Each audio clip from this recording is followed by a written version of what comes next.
Hello dear students, welcome back to your maths class and I hope you have solved first 8 questions of exercise 2.4. So let's start from the 9th question. Student, this question is based on the profit and loss concept which you have done in your previous classes. So I hope you remember that. So let's start. Students, a fruit vendor buys some oranges at the rate of ₹5 per orange. एक fruit vendor है जो कुछ oranges खरीदता है, उनका rate है ₹5 per orange. And he also buys an equal number of bananas at the rate of ₹2 per banana. उतने ही bananas लेता है वो, उनका कॉस्ट है ₹2 per banana. Then he makes a 20% profit on oranges and 15% profit on bananas. उसको oranges पे 20% profit मिलता है और bananas पे 15% profit मिलता है. At the end of the day, all fruits is sold out. Last में उसके सभी fruits sale हो जाते हैं and his total profit is ₹390. Find the number of oranges purchased. और लास्ट में उसको अमाउंट कितना प्रॉफिट होता है, उसे प्रॉफिट हो जाता है ₹390. आपको फाइंड आउट करना है कि उसने कितने ऑरेंजेस परचेज किए थे स्टार्टिंग में. So students, first of all आप नंबर ऑफ ऑरेंजेस लेट करोगे और आपको पता था कि जितने उसने नंबर ऑफ ऑरेंजेस लिए थे उतने ही same number of equal number of उसने बनानास लिए थे. सो आप दोनों की ही काउंटिंग को क्या लेट करोगे, x. So let the number of oranges x, let the number of bananas is equal to x. Then students, हमें कॉस्ट गिवन है कि पर ऑरेंज कॉस्ट कितना है, ₹5. तो अगर उसने x नंबर ऑफ ऑरेंजेस लिए हैं तो इनका कॉस्ट कितना होगा, 5 को x से मल्टीप्लाई कर देंगे. So the cost of x oranges is equal to 5x rupees. ऐसे ही 1 बनाना का कॉस्ट था ₹2. तो x बनाना का कॉस्ट कितना होगा, 2x rupees. So we will write the cost here. Then students, we must know that how we can find out the profit from a profit percentage. देखिए यहाँ पे आपको प्रॉफिट परसेंटेज गिवन है ना, कि उसे ऑरेंजेस पे 20% प्रॉफिट हुआ है. अगर आपको परसेंटेज में प्रॉफिट गिवन है तो आपको उसका अमाउंट कैसे निकालना है वो आपको पता होना चाहिए. ये फॉर्मूला है, profit is equal to profit percentage out of 100, क्योंकि परसेंटेज किस में से होती है, 100 में से होती है. और किसके ऊपर अप्लाइड होती है ये, कॉस्ट प्राइस पे. So profit percentage out of 100 into cost price. And cost price आपने अभी अभी लेट किया था कि उनका कितना होगा फिर. So put the values in this formula. So the profit on oranges, students oranges में उसे प्रॉफिट हुआ था 20%. तो आप परसेंटेज की जगह पे पुट करोगे 20 एंड नीचे 100 एज इट इज इंटू उसका कॉस्ट प्राइस कितना था, आपने अभी अभी देखो कैलकुलेट किया था, cost of x oranges 5x. सो आप कॉस्ट प्राइस की जगह पे लिखोगे 5x. देन अगर ये क्रॉस होता है तो इसे हम क्रॉस कर देंगे. 25 100 होते हैं, सो 21 20 एंड 25 100. देन स्टूडेंट्स, इस 5 से ये वाला 5 कैंसिल. सो आपके पास क्या बचा, only x. So profit on oranges is equal to x rupees. Then similarly you will find the profit of bananas. So banana पे उसे profit हुआ था 15%. So 15 out of 100 into उसका cost price कितना था, 2x rupees. So you will put here. Then students, जितना cross होता है उतना आप कर लो. 2 1s 2 and 52s 100. Then 15x divided by 50. Students, इसे आप और भी आगे क्रॉस कर सकते थे बट मैंने डायरेक्टली इसको डिवाइड कर दिया. अगर आप 50 से 15 को डिवाइड करोगे तो आंसर क्या आएगा आपका, 0.3 और x as it is. So profit on bananas will be 0.3x rupees. Now students, according to question you have given the total profit. See, his total profit is ₹390 और आपने प्रॉफिट ऑरेंजेस और बनाना का find out कर लिया. सो अगर आप इन दोनों को ऐड करते हो तो किसके इक्वल रखा जाएगा, टोटल प्रॉफिट के equal. We know that total profit is equal to ₹390. So इन दोनों को ऐड करिए और 390 के इक्वल पुट कर दीजिए. So x plus 0.3x is equal to 390. Now यहाँ पे ओनली x है, दैट मीन्स यहाँ पे क्या है 1x. सो 1 प्लस 0.3 कितने हो जाएंगे स्टूडेंट्स? 1.3x. नाउ ये 1.3x के साथ मल्टीप्लाई में है, राइट हैंड साइड में ट्रांसपोज करने पे चला जाएगा डिवीजन में. जब स्टूडेंट्स हम इसका डेसिमल रिमूव करेंगे तो ऊपर 1 0 से मल्टीप्लाई होगा, मीन्स 10 से मल्टीप्लाई होगा. सो आपके पास टर्म बन गई 3900 divided by 13. Now we know 13 3s are 39 होते हैं. सो 2 zeros ऊपर एज इट इज आ जाएंगे जब ये कट होगा. Now x is equal to 300. That means he purchased 300 oranges and 300 bananas. Is that clear, students? Now let's see one more example. The sides other than hypotenuse. एक कोई भी triangle है students, right angle triangle, जिसकी hypotenuse के अलावा जो other sides होती हैं are in the ratio of 3:4. A rectangle is described on its hypotenuse and the hypotenuse being the longer side of the rectangle. Now students, listen it carefully. कोई भी right angle triangle है और उसकी ये जो hypotenuse है, hypotenuse के अलावा जो 2 साइड्स है उनका रेशियो है 3:4. एंड जो रेक्टेंगल है वो बना हुआ है हाइपोटेन्यूज के ऊपर, यानी कि ये जो हाइपोटेन्यूज है इस ट्राइंगल का, इसके ऊपर एक रेक्टेंगल बनाया गया है और ये हाइपोटेन्यूज उस रेक्टेंगल की लॉन्गेस्ट साइड है, मींस उसकी लेंथ है. And the breadth of rectangle is 4.5 of this length. Breadth कितनी है इसकी? लेंथ का 4/5 पार्ट.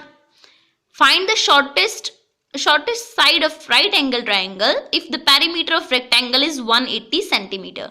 आपको फाइंड आउट करना है स्टूडेंट्स कि इस ट्राइंगल की ये जो शॉर्टेस्ट साइड है, दैट मीन्स 3x, ये इसकी आपको वैल्यू फाइंड आउट करनी है अगर आपको रेक्टेंगल का पेरीमीटर भी गिवन हो 180 centimetre.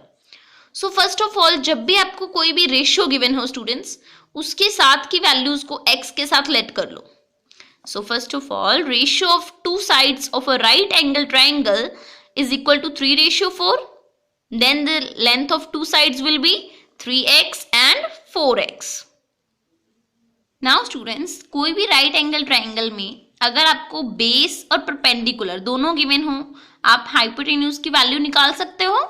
Yes, because according to Pythagoras theorem, hypotenuse is equal to under root b square plus p square, यानी कि base square plus perpendicular square. Now इस ट्राइंगल में स्टूडेंट्स बेस क्या है? 3x और परपेंडिकुलर दिस AB यानी कि 4x. So 3x square plus 4x square and 3x का स्क्वायर करेंगे तो 3 3s are 9 and x into x square plus 4 4s are 16 और x into x square. So students 9 plus 16 25 और x square as it is.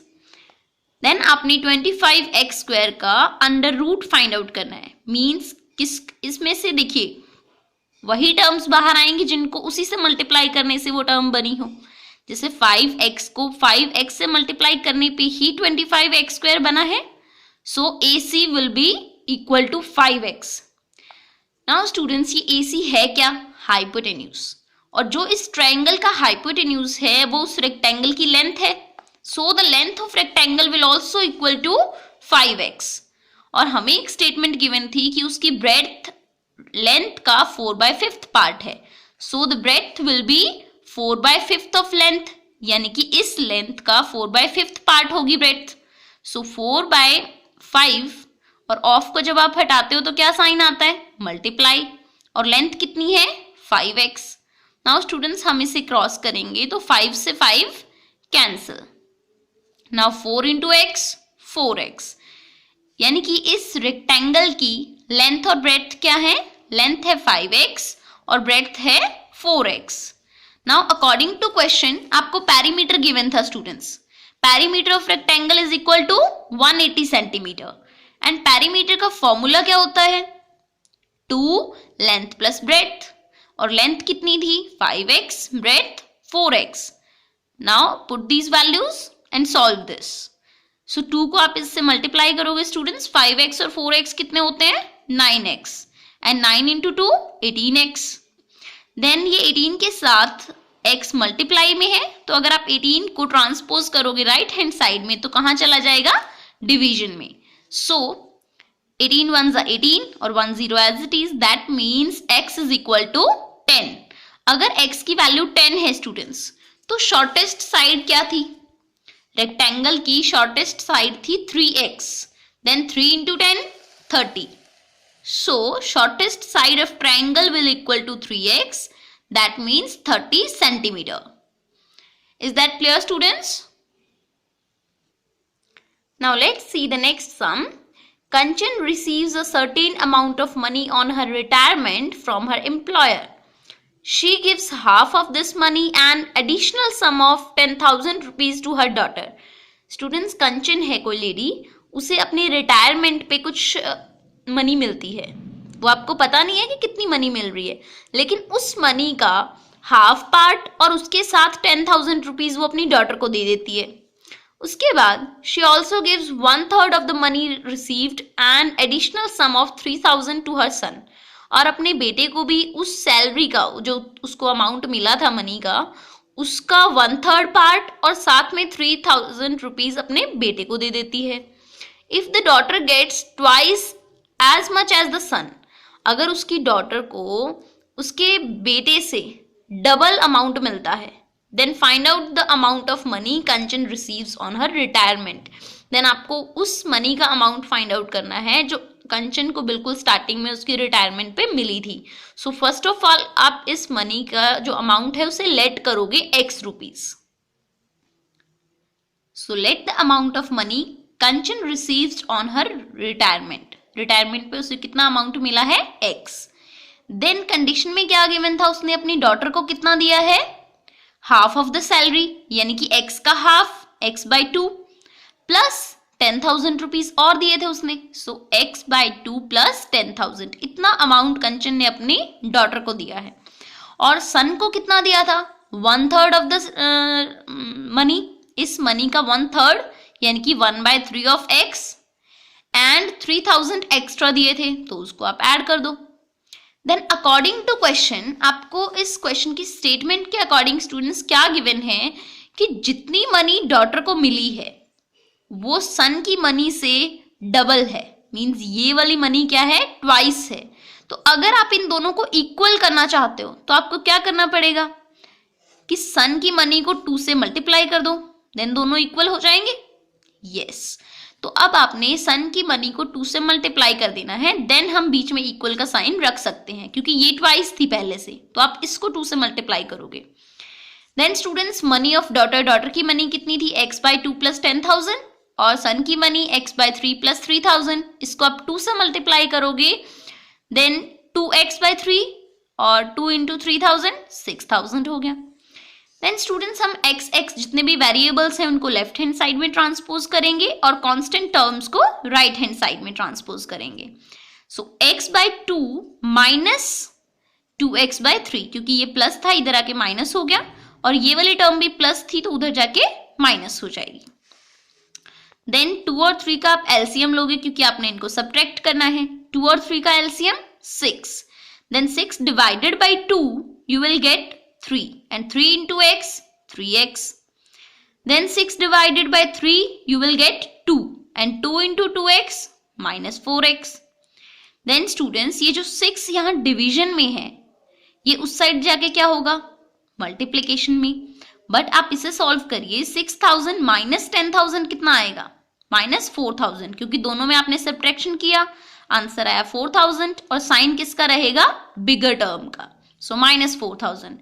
Now this 6 ये जो यहाँ पे division में है ये इधर आके मल्टीप्लाई होगा, और यहाँ पे 3x माइनस 4x, मतलब 3 में से 4 माइनस करना है, यानी कि 4 माइनस 3 1, और साइन किसका आएगा? बिगर टर्म का, दैट मीन्स माइनस 1x या फिर ओनली माइनस x।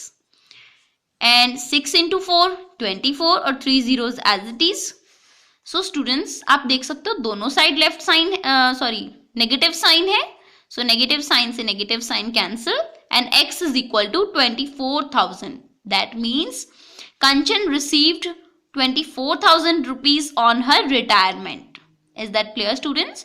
आपको अगर किसी भी मनी का पार्ट गिवन हो कि इतना पार्ट किसी को दे दिया, इतना पार्ट किसी को दे दिया, तो आपको फाइंड आउट करना हो सबसे पहले आप टोटल मनी को ही लेट कर लो, फिर इसी के अकॉर्डिंग अपने पार्टीशंस बनाते जाना है। जैसे जैसे आपको सिचुएशन बताई जा रही है कि क्वेश्चन में इतना पार्ट उसको दे दिया या फिर ये कंडीशन है, इसकी मनी इससे ट्वाइस है, तो आपने जस्ट उन कंडीशंस के अकॉर्डिंग लीनियर इक्वेशंस बनानी होती है और उन्हें सॉल्व करना होता है।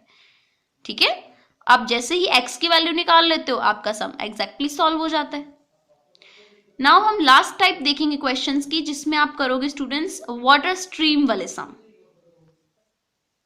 Here, these three questions are with same method, 12th, 13th and 14th, तीनों का सेम ही मेथड है स्टूडेंट्स, और हम सॉल्व करेंगे 12th क्वेश्चन, 13th और 14th आप खुद ट्राई करोगे। So a motor boat covers a certain distance downstream in a river in 5 hours. कोई भी मोटर बोट है, रिवर में वो ट्रेवल कर रही है डाउनस्ट्रीम, मींस पानी के बहाव के साथ साथ। अगर वाटर इस डायरेक्शन में जा रहा है तो वो बोट भी इसी डायरेक्शन में जा रही है और 5 आवर्स तक ट्रेवल करती है। It covers the same distance upstream in 5.5 hours. मतलब अगर वो उल्टी डायरेक्शन में जाती है कि वाटर इस डायरेक्शन में जा रहा है, बोट उल्टी डायरेक्शन में जा रही है, तब उसको टाइम कितना लगता है? 5.5 आवर्स। डिस्टेंस बिल्कुल सेम है।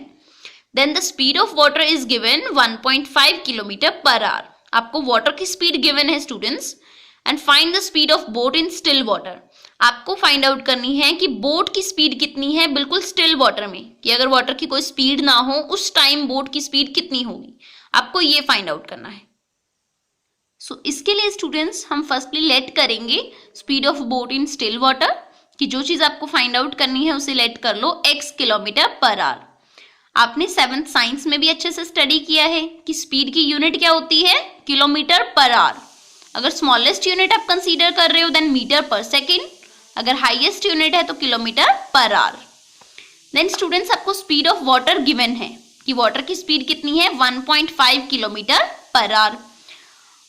नाउ अगर आपकी बोट जिसकी आपने स्पीड लेट की है x किलोमीटर पर आवर और वाटर की स्पीड ऑलरेडी आपको पता है 1.5 किलोमीटर पर आवर, अगर आप वाटर की डायरेक्शन में ही मूव करोगे तब आपकी जो बोट होगी उसकी स्पीड कितनी हो जाएगी डाउनस्ट्रीम में? अगर आप डाउनस्ट्रीम मूव कर रहे हो दोनों को ऐड कर दोगे x plus 1.5 kilometre per our.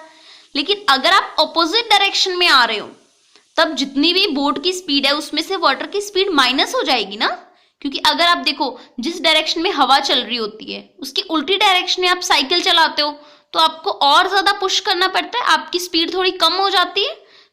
जितनी भी बोट की स्पीड है उसमें से वाटर की स्पीड हम माइनस करेंगे अगर हम अपोजिट डायरेक्शन में जा रहे हैं। Students speed of boat downstream, अगर आप डाउनस्ट्रीम जा रहे हो तो x प्लस 1.5 हो जाएगा कि बोट की स्पीड में वाटर की स्पीड ऐड हो जाएगी। x plus 1.5 kilometre per our. Kilometre per hour का मीनिंग क्या है? कि इतना डिस्टेंस वो 1 आवर में कवर कर रही है। Distance cover downstream in 1 hour is equal to x plus 1.5 kilometre, कि 1 आवर के अंदर इतना डिस्टेंस कवर हो रहा है। अगर 1 आवर में इतना हो रहा है स्टूडेंट्स तो 5 आवर्स में कितना होगा? क्योंकि उसने 5 आवर्स डाउनस्ट्रीम कवर किया था ना, तो 5 आवर्स में कितना होगा? इसको आप 5 से मल्टीप्लाई कर दोगे। 5 into x 5x and 5 into 1.5 7.5। उसने 5 आवर्स में कितना डिस्टेंस कवर किया स्टूडेंट्स? 5x plus 7.5 kilometres. ऐसे आप डिस्टेंस कैलकुलेट करोगे अपस्ट्रीम में, मींस जब वो बोट उल्टी डायरेक्शन में ट्रेवल कर रही थी, अपोजिट डायरेक्शन में। अपोजिट डायरेक्शन में स्टूडेंट्स बोट की स्पीड क्या हो जाएगी? उसकी अपनी स्पीड में से वाटर की स्पीड माइनस करोगे, x minus 1.5 kilometre per hour. Then kilometre per hour का मीनिंग है कि 1 आवर में इतना किलोमीटर डिस्टेंस वो कवर कर रही है। 1 आवर में डिस्टेंस कितना है? x minus 1.5 kilometre. लेकिन उसे अपस्ट्रीम में सेम डिस्टेंस कवर करने में कितना टाइम लगा था? 5.5 hours. 5.5 hours means 5 and 1/2 hours. Now students ये एक मिक्स्ड फ्रैक्शन है, इसे आप इम्प्रॉपर में कन्वर्ट करोगे तो 5 2 जा 10, 10 प्लस 1 11, यानी कि 11/2। 11/2 आवर्स में वो कितना डिस्टेंस कवर करती है। तो आप इस 5 and 1/2 को किससे मल्टीप्लाई करोगे? इससे आपको डिस्टेंस निकालना है। सो जैसे आपने इसको मल्टीप्लाई किया, इसको कन्वर्ट किया 11/2 में, then 11 into x 11x and 11 minus 1.5 से इसको मल्टीप्लाई करोगे तो आपका आंसर आ जाएगा स्टूडेंट्स 16.5/2, क्योंकि 2 तो दोनों के नीचे रहेगा ना, और minus sign as it is. So इतने किलोमीटर डिस्टेंस उसने अपस्ट्रीम में कवर किया 5 and 1/2 आवर्स में। लेकिन अकॉर्डिंग टू क्वेश्चन आपको ये बोला गया है कि अपस्ट्रीम और डाउनस्ट्रीम दोनों में डिस्टेंस बिल्कुल सेम था। डिस्टेंस क्या था? सेम, यानी कि ये जो डिस्टेंस है और ये डिस्टेंस है, ये दोनों क्या है? सेम है। तो आप दोनों को इक्वल पुट करोगे। 5x plus 7.5 is equal to 11x minus 11x/2 minus 16.5/2। Now students, दोनों के नीचे डिनोमिनेटर क्या है? सेम। तो आप यहाँ पे इसको कॉमन ले लोगे, और ये जो कॉमन लिया है आपने 2, अगर ये यहाँ पे देख रहे हो आप डिवीजन में है, लेफ्ट हैंड साइड ट्रांसपोज करोगे तो कहाँ जाएगा? मल्टीप्लीकेशन में। सो 2 मल्टीप्लाइड बाय 5x प्लस 7.5, 2 को आप 1/1 दोनों से मल्टीप्लाई करोगे। 2 into 5x 10x and 2 into 7.5 15, and here these terms are same. Next, आप जितने भी वेरिएबल्स हैं उनको लेफ्ट हैंड साइड में कर लो और कांस्टेंट टर्म्स को राइट हैंड साइड में। 11x इधर आके क्या हो जाएगा? माइनस 11x, और प्लस 15 राइट हैंड साइड में जाके क्या हो जाएगा? माइनस 15। सो स्टूडेंट्स, 10 माइनस 11 क्या आएगा? Minus 1x। सो 1 हमें लिखने की जरूरत नहीं है, so minus x। And minus 16.5 और माइनस 15 क्या होगा स्टूडेंट्स? दोनों माइनस माइनस टर्म्स है तो होगा तो एडिशन, बट साइन किसका रहेगा? माइनस का। एंड माइनस दोनों साइड है तो ये कट हो गई, और आपकी x की वैल्यू क्या आ गई? 31.5। दैट मीन्स उस बोट की स्टिल वाटर में स्पीड कितनी होगी? 31.5 kilometre per our. Is that clear students? So by using the same method, solve the question number 13 and 14 and complete the exercise 2.4.